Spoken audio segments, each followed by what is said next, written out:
والصلاة والسلام على سيد الأنبياء والمرسلين وعلى آله وأصحابه أجمعين، أما بعد، فقد قال الله عز وجل في تنزيله العزيز: أعوذ بالله من الشيطان الرجيم، بسم الله الرحمن الرحيم.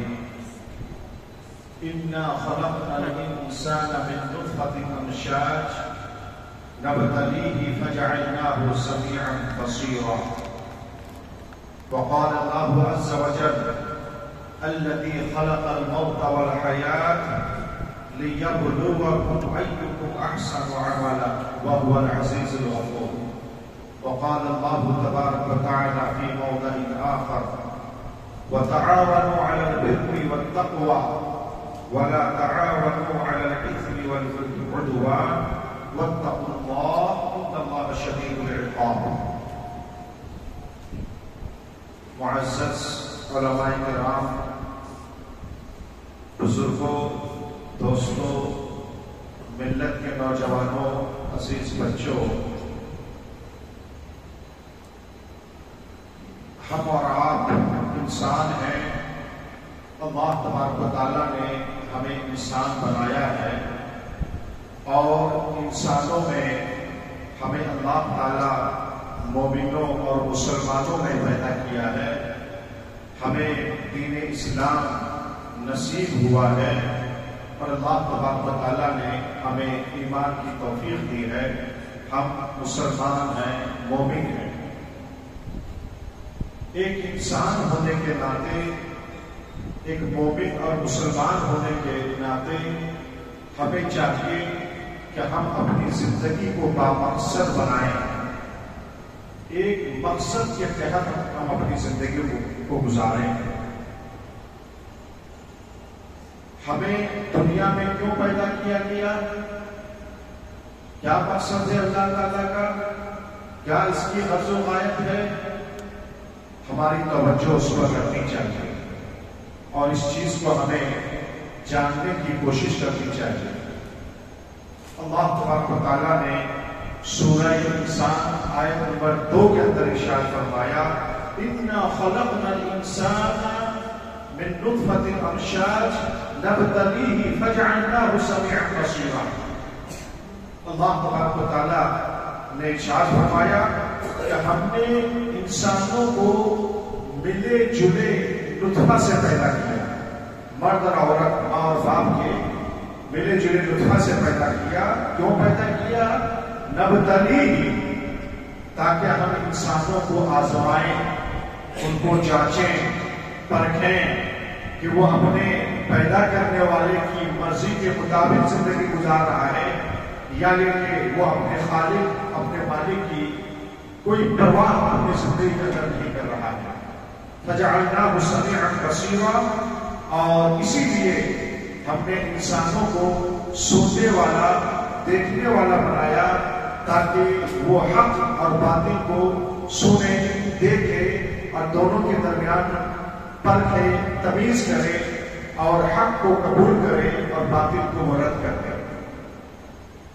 اس سے صاف پتہ چلا اس آیت کریمہ کے ذریعے سے کہ ہم انسانوں کو جو اللہ تعالیٰ نے پیدا کیا ہے آزمانے کے لیے، امتحان لینے کے لیے، جانچنے اور پرکھنے کے لیے کہ ہم صحیح راستے کو اپنی زندگی میں انتخاب کر رہے ہیں یا غلط راستے کو انتخاب کر رہے ہیں، ہم اللہ کی مرضی کے مطابق زندگی گزار رہے ہیں یا یہ کہ اللہ کی مرضی کے خلاف گزار رہے ہیں۔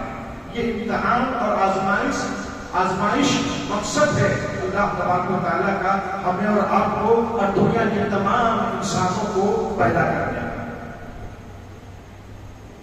یہ جو ہمیں حیات ملی ہے، زندگی ملی ہے، اور اسی طریقے سے جو اس کے بعد موت ہے، اس موت و حیات کو، زندگی اور موت کو اللہ تبارک و تعالیٰ نے اسی لیے ہمیں دیا ہے کہ اللہ ہمیں آزمائے کہ عمل کے اعتبار سے ہم انسانوں میں کون اچھا ہے اور کون اچھا نہیں ہے۔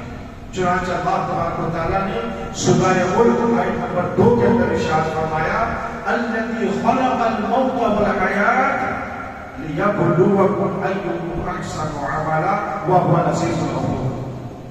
اللہ تبارک و تعالیٰ نے موت و حیات کو اس لیے پیدا کیا، اللہ فرماتا ہے تاکہ ہم اے انسانوں تم میں سے دیکھیں کہ کون عمل کے اعتبار سے اچھا ہے اور کون عمل کے اعتبار سے اچھا نہیں ہے۔ وَهُوَ الْعَزِيزُ الْغَفُورُ، اللہ تبارک و تعالیٰ غالب ہے۔ اللہ تبارک و تعالیٰ کی مشیت اور ارادے کے مطابق ہی دنیا میں ہر کام انجام پاتا ہے۔ اللہ کی مرضی کے مطابق کچھ نہیں ہوتا ہے۔ اللہ غالب ہے، لیکن اللہ تعالیٰ رحمان و رحیم ہے، وہ گنہگاروں کے گناہوں کو معاف فرماتا ہے۔ اگر کوئی گنہگار اپنے گناہوں کی سچی توبہ کرے اللہ تعالیٰ اس کو معاف فرماتا ہے۔ تو میرے بھائی کو یاد رکھیں، ہم انسانوں کو امتحان، ابتلا اور آزمائش کے لیے پیدا کیا گیا ہے، اسی کے لیے ہمیں زندگی ملی ہے۔ دنیا میں جتنی بھی زینت کی چیزیں ہیں، دنیا کی جتنی بھی نعمتیں ہیں، یہ درخت ہے، یہ مال و دولت ہے، یہ آرائش ہے، اور اسی طریقے جتنی بھی چیزیں ہیں سب آزمائش کے لیے۔ اللہ تبارک و تعالیٰ نے سورہ کہف آیت نمبر 7 کے اندر ارشاد فرمایا اِنَّا جَعَلْنَا مَا فِي الْأَرْضِ زِينَةً لَهَا لِنَبْلُوَهُمْ أَيُّهُمْ أَحْسَنُ عَمَلًا۔ زمین میں جو کچھ بھی ہم نے بنایا ہے یہ زمین کی زینت ہے، اور اس لیے تاکہ ہم جانچیں گے، پرکھیں گے کہ ان لوگوں میں سے کون عمل کے اعتبار سے اچھا ہے اور کون برا ہے، کون نیک ہے کون برا ہے، اور کون اچھے راستے کو چنتا ہے اور کون غلط راستے کو انتخاب کرتا ہے۔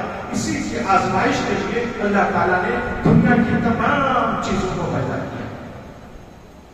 میرے بھائی کو یہ آیتیں ہمیں بتلا رہی ہے کہ ہمیں اپنی زندگی کو بامقصد بنانا چاہیے، ہمیں ایک مقصد کے تحت زندگی گزارنی چاہیے۔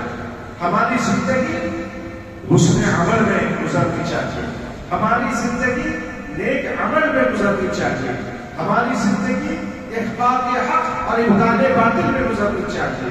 ہمارا ہر عمل، ہر کردار، ہر حرکت اور ہر چیز اللہ کی مرضی کے مطابق ہونی چاہیے۔ اللہ تبارک و تعالیٰ ہمیں آزماتا ہے، ہم انسانوں کو، کسی کو صحت و تندرستی دے کے آزماتا ہے، کسی کو مرض اور بیماری اور لاغریز میں دوچار کر کے آزماتا ہے، کسی کو مال و دولت دے کر اللہ تعالیٰ امتحان لیتا ہے، کسی کو غربت اور مفلسی میں دوچار کر کے اللہ تعالیٰ امتحان لیتا ہے، کسی کو اونچا مقام دے کر کے اللہ تعالیٰ آزماتا ہے، کسی کو اونچا مقام سے نیچا کر کے مختلف طریقوں سے اللہ تعالیٰ ہم انسانوں کو آزماتا ہے اور امتحان لیتا ہے اور ہمیں جانچتا اور پرکھتا ہے۔ ہمیں ہر حالت، چاہے سکھ کی حالت میں ہو یا دکھ کی حالت میں ہو، ہر حالت میں ہمیں اللہ تبارک و تعالیٰ کی مرضی کے مطابق زندگی گزارنی چاہیے اور ایمان کو، توحید کو اپنے ہاتھ سے ہمیں چھوڑنا نہیں چاہیے۔ میرے بھائیوں، ایک آیت کریمہ اور میں بیان کر کے اپنی بات کو ختم کر رہا ہوں۔ ہمارے سامنے بہت ہی بڑا امتحان یہ ہوتا ہے کہ ہمارے سامنے کبھی حق ہوتا ہے اور سامنے باطل بھی ہوتا ہے۔ دنیا میں دو طرح کی چیزیں آپ کو ملیں گی، حق اور باطل، نیکی اور برائی، اچھے لوگ اور برے لوگ، اچھے لوگ اور برے لوگ۔ آپ کو موحدین بھی ملیں گے، مشرکین بھی ملیں گے، توحید بھی ملے گی اور شرک بھی آپ کے سامنے وہ چیز بھی ہوگی، سنت بھی ہے، بدعت بھی ہے۔ ایسے موقع پر ہمیں کس کا تعاون کرنا چاہیے، کون سی چیز ہمیں اپنانی چاہیے، کیسے لوگوں کو ہمیں ساتھ دینا چاہیے، کس کا ہمیں تعاون کرنا چاہیے اور کس کا تعاون نہیں کرنا چاہیے۔ اللہ تبارک و تعالیٰ نے اس سلسلے میں سورہ مائدہ آیت نمبر 2 کے اندر دو انداز میں اور واضح طور پر بیان فرما دیا ہے، اور یہ اصول بھی ہے۔ وہ کیا ہے؟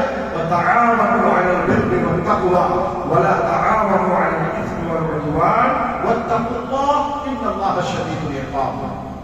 اے مسلمانوں، اے دنیا کے لوگوں، اے کلمہ توحید کو اپنے سینے پہ جگہ دینے والوں، اے اللہ اور اس کے رسول کی محبت کا دعویٰ کرنے والوں، سن لو، تم آپس میں ایک دوسرے کی نیکی کے کاموں میں اور تقویٰ کے کاموں میں مدد کرو۔ وَلَا تَعَاوَنُوا عَلَى الْإِثْمِ وَالْعُدْوَانِ، گناہ کے کاموں میں، برائی کے کاموں میں، ظلم و ستم اور زیادتی کے کاموں میں تم آپس میں ایک دوسرے کا تعاون نہ کرو، ایک دوسرے کی مدد نہ کرو۔ یہ آیت اسلامی اصول کی حیثیت اس آیت کو حاصل ہے، بالکل معاملہ صاف ہے۔ ہمیں حق کو قبول کرنا ہے اور باطل کو ہمیں رد کرنا ہے، ہمیں حق والوں کا ساتھ دینا ہے اور اہل باطل کی ہمیں مخالفت کرنی ہے، ہمیں نیکی کے کاموں میں ایک دوسرے کا تعاون کرنا ہے، برائی کے کام میں ہمیں تعاون نہیں کرنا ہے، اچھے لوگوں کا ساتھ دینا ہے برے لوگوں اور برے لوگوں کا ہمیں ساتھ نہیں دینا ہے۔ یہ اصول ہے میرے بھائی، اچھے لوگوں کا ساتھ دینا ہے، حق والوں کو ساتھ دینا ہے، برے لوگوں اور باطل پرستوں کا ہمیں ساتھ نہیں دینا ہے۔ جناب محمد رسول اللہ صلی اللہ علیہ وسلم کی پوری سیرت طیبہ کو پڑھ ڈالیے۔ آپ علیہ السلام اخلاق حسنہ کے پیکر تھے، سراپا شفقت و محبت آپ کے اندر تھی، شفقت و محبت، اچھے اخلاق، دوسرے کردار کے ساتھ ساتھ آپ علیہ السلام نے ہمیشہ حق کا ساتھ دیا، اہل حق کا ساتھ دیا، باطل کی تردید کی، اہل باطل کی مخالفت کی آپ علیہ السلام، اور اس سلسلے میں بڑے بڑے آفر ملے آپ علیہ السلام نے بڑے بڑے آفروں کو ٹھکرا دیا اور باطل کے ساتھ سمجھوتا نہیں کیا بلکہ حق پر ڈٹے رہے۔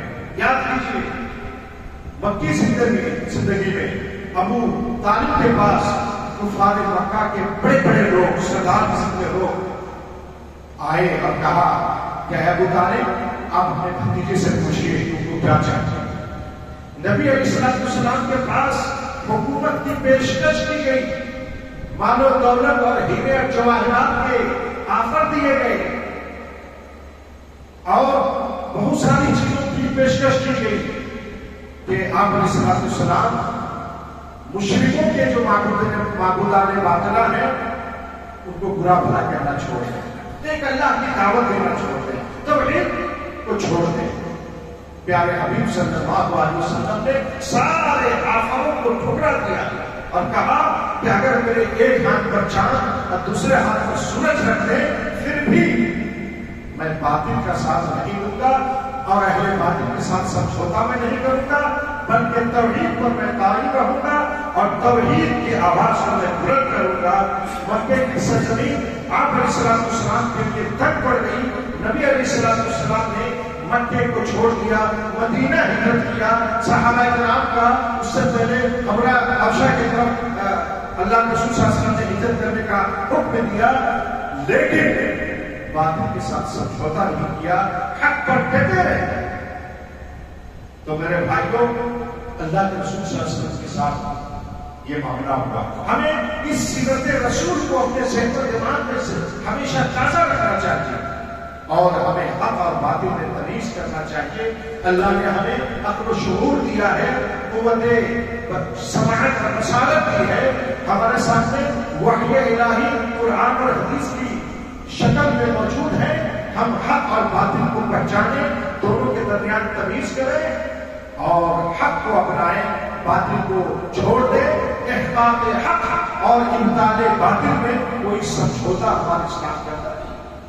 ہاں، ہمارے اندر اخلاق ہونا چاہیے، حسن کردار ہونا چاہیے، موعظت حسنہ اور حکمت کے ذریعے سے ہمیں چاہیے کہ ہم حق کی آواز کو بلند کریں، حق کو لوگوں تک پہنچائیں اور حق والوں کا ساتھ دیں، ان کے حق کا تعاون کریں اور باطل کی تردید کریں اور اہل باطل کا تعاون باطل کے معاملے میں کسی بھی صورت میں نہ تو جانی اور نہ ہی مالی کسی بھی طریقے سے سمجھاتا ہے۔ آج کے اس درس کا یہی میرا پیغام ہے میرے سلفی بھائیوں، مواحد بھائیوں اور منہج سلف کے ماننے والوں، میرے نوجوانوں، آپ کو چاہیے کہ احقاق حق اور ابطال باطل میں کوئی سمجھوتا نہ کریں، موعظت حسنہ کے ساتھ، حکمت کے ساتھ، متانت و سنجیدگی کے ساتھ، شفقت و محبت کے ساتھ، بڑوں کا احترام کرتے ہوئے، چھوٹوں پر شفقت کرتے ہوئے ہمیں چاہیے کہ ہم حق کو پھیلائیں اور حق والوں کا ساتھ دیں، باطل کی تردید کریں اور اہل باطل کا ساتھ قطعی طور پر اپنا دیں، اس لیے کہ ہمارے اسلام میں احقاق حق اور ابطال باطل میں کوئی سمجھوتا نہیں۔ جی اللہ تعالیٰ نے قرآن میں صاف فرما دیا ہے، اتبعوا ما انزل الیکم من ربکم ولا تتبعوا من دونہ اولیاء۔ اے لوگوں، اے مسلمانوں، اس وحی الہی کی اتباع کرو جو تمہاری طرف نازل کی گئی ہے۔ وحی الہی قرآن اور حدیث کے ہی دو چیز ہیں۔ قرآن وحی مطلوع ہے، حدیث وحی غیر مطلوع ہے۔ اور تو گویا کہ اللہ فرما رہا ہے کہ اللہ تعالیٰ نے جو وحی نازل کی ہے، جو قرآن اور حدیث کی شکل میں ہے، اسی کی اتباع کرو۔ ولا تتبعوا من دونہ اولیاء، اس کو چھوڑ کر کے اولیاء چاہے کتنا ہی بڑی کوئی شخصیت کیوں نہ ہو، کوئی کتنا ہی بڑا مجتہد کیوں نہ ہو، کوئی کتنا ہی بڑا محقق کیوں نہ ہو، اس کی تمہیں اتباع نہیں کرنا۔ اللہ تبارک و تعالیٰ سے دعا ہے کہ اللہ تبارک و تعالیٰ ہمیں صحیح اسلام کو سمجھنے کی، سمجھانے کی اور اس کے مطابق عمل کرنے کی توفیق عطا فرمائے۔ کتاب و سنت کا ہمیں پکا سچا اللہ تعالیٰ عامل بنائے۔ جناب محمد رسول اللہ صلی اللہ علیہ وسلم سے سچی محبت کرنے والا بنائے، اللہ تبارک و تعالیٰ سے سچی محبت کرنے والا بنائے، اور اللہ تعالیٰ ہمیں جب تک زندہ رکھے، ایمان کے حالت میں زندہ رکھے اور ہم سب کا خاتمہ توحید پر، ایمان پر فرمائے۔ والسلام علیکم ورحمۃ اللہ وبرکاتہ۔